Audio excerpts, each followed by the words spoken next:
So there you are late at night, and you hear those sounds. You know the ones I'm talking about. The thump in the wall, the creak in the floor. It catches you off guard at first, and then you try to laugh it off. You tell yourself that it's just the house settling, or the heater, or water pressure in the pipes. Even so, you can't help but to wonder, could it be something else? Maybe a ghost? Of course not. That's ridiculous. But what if it was something worse? Then the wheels start turning. What if there's a stranger in the house? Then you hear another thump. You feel your heart jump right into your throat. Is this real? Or am I just being paranoid? That story starts now.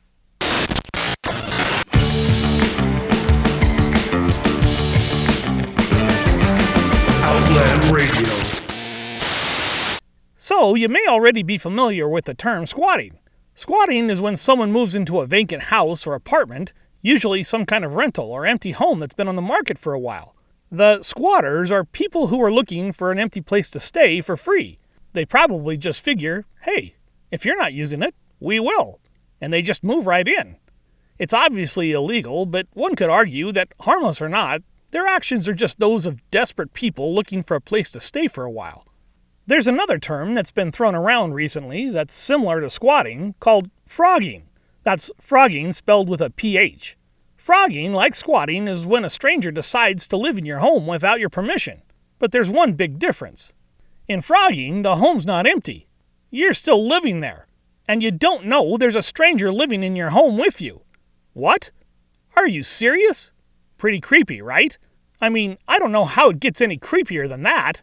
The idea that someone is living in your home, in secret, somewhere in the attic or the basement, or some kind of crawl space in the walls, and you don't even know they're there? The hairs stand up on the back of my neck just thinking about it. In February of 2020, a man from Oklahoma City came home one day and heard noises in the upper part of his house. At first, he couldn't figure out what the sounds were. After a while, he suspected that squirrels must have somehow gotten into his attic. Knowing how much damage they could cause to his house, he decided to go up into the attic and check. What he found when he poked his head inside wasn't what he expected. Instead of squirrels, he found some strange man lying on an old mattress that had been left up there. In shock, the homeowner held the stranger at gunpoint and called the cops. Apparently, the intruder had found an outdoor staircase that led to the attic and let himself in. He was arrested and taken away without incident. In the following year, in March of 2021, a couple from Seattle, Washington heard noises early in the morning coming from downstairs. Thinking it was a burglar, they called the police.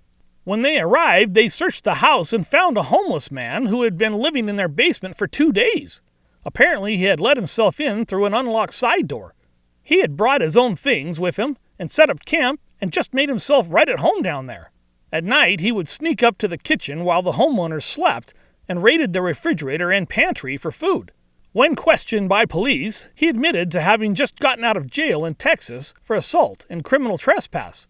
He said that while he was in the basement, he could hear the couple moving around and talking upstairs. Initially, he was arrested for burglary, but then the charges were reduced to criminal trespassing. He was later released that same month. Another woman from Oregon discovered that someone had been living underneath the floorboards of her house, in a crawl space accessible from outside. At the time she discovered it, there wasn't anyone there, just a pack with some items and evidence that someone had been sleeping there. Interestingly, though, she didn't seem to be too concerned. Instead of calling the cops, she simply locked the crawl space hatch and wrote a note telling the person to contact her and that she would help provide assistance for them. The stranger turned out to be a 40-year-old homeless woman named Gabby. She admitted to having financial struggles and mental illness. The homeowner took her to a friend who had connections to help her find food, shelter, and support for her mental health. In each of these cases, as well as many others, the people discovered living in these conditions were usually homeless and or struggling with financial or mental health issues, and didn't appear to want to cause any real trouble, although their actions are still unacceptable and very creepy. However, there have been a few cases where the people living inside other people's homes have done so with much more serious and nefarious intentions. Probably one of the most disturbing was an incident that occurred in 1986 in Pepperell, Massachusetts. Frank Bowen had just lost his wife to cancer earlier that year, and his 2 daughters, 15-year-old Tina and 9-year-old Karen, naturally struggled with the loss of their mother. It's a natural human tendency to want to believe that it might be possible to reconnect with a loved one who has passed on, especially someone as loved as a mother to 2 young girls. And Tina and Karen were very susceptible to those ideas. So it would have been no surprise to hear that they thought they were getting some kind of sign from their mother when they heard knocking in the walls late one night. This happened a few times, and the girls finally told their father, Frank. He shrugged it off, thinking it was just the overactive imagination of daughters who desperately missed their mother. Then, a while later, strange things started happening around the house.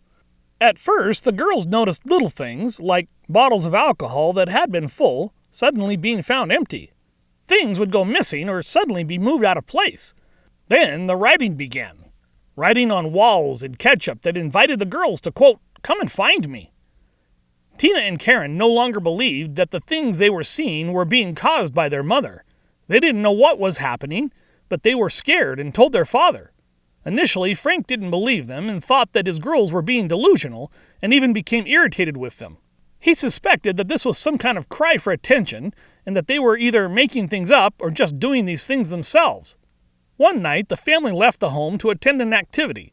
They were all together, so no one was left at the house. Later that evening, when they got back, to their horror, every TV and radio was on full blast and everything around the house was turned upside down. Frank realized that something serious was going on. This was not the work of his daughters. This was obviously something else. Frank cautiously checked the house, going from room to room.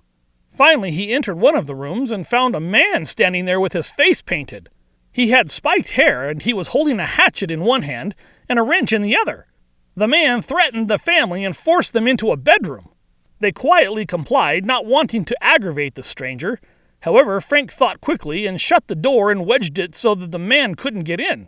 Frank was frantic as he thought about how to save his family from this intruder.